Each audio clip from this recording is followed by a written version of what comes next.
Hey everybody, I'm Logan and this is Heirloom Builders. Today we're building a straw bale house, and today I'm going to show you the 6 steps that we use to install straw bales in your wall system. We're in a wood subfloor system today, and we're going to be installing bales on the sill plate. Right here we've got a double 2x4 on the inside and outside, separated by 18.5 inches outside to outside.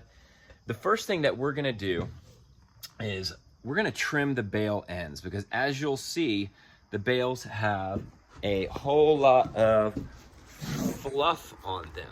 If you look from the end and kind of from the top more so, you can see how the strings, when they get pulled tight, it leaves a whole bunch of fluff on it, and we got to cut that off to make a nice square end so that we can stack these bales like bricks in the wall, nice and tight. Any voids are going to create pockets of air that are not going to be very well insulated. So we want to trim the bale ends so they get nice and tight. The second thing is we want to look for the cut side of the straw bale. As you can see here, if you look up close, you can see how all of these straws, they look like straws that you would use to drink something with. And most of them are oriented towards one side of the bale. This can be a problem if it's facing on the outside, because it's going to absorb moisture just like a straw would and pull it into the building from outside rain events if your plaster does get wet. However, if you use this other side of the bale, it's a whole lot more like a thatched roof. This is the bent end of the straw bale. And so that's going to act to shed water. So we want to make sure that that bent end is on the outside and the cut side of the straw bale is on the inside.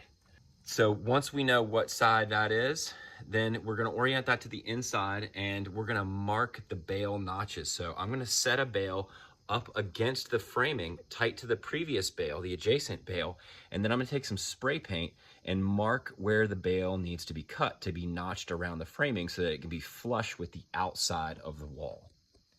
The fourth thing that we're going to do is make sure that we don't need additional string. Sometimes when we cut out for framing, some of that framing is going to encroach on the string, and our chainsaw might actually cut the string and the bale is going to blow up.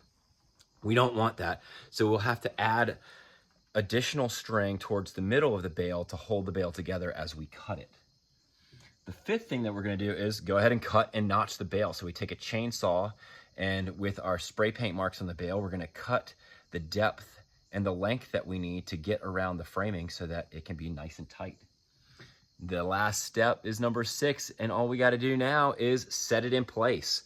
A lot of times you'll have to kind of dry fit the bale, so to speak. So before we actually stab it onto the nail cleats on the mud sill down here, we're going to kind of set it in place and make sure that the notch is deep enough to go around the framing so that it's flush on the outside, if not a little bit proud. We can come back and trim that with a weed eater later, and a little bit proud on the inside as well. So once everything looks nice and centered on the sill plates and it's fully notched, tight up against the other bales, we're ready to stab that thing down onto the nail cleats to make sure it's nice and steady and ready to move on. So that's the 6 steps in installing bales in a straw bale wall system. I hope this was helpful. If so, smash that like button, and please make sure to follow us on Instagram and subscribe to our channel on YouTube if you want more helpful information like this in the future. I hope to see you on the next one. Until then, peace out.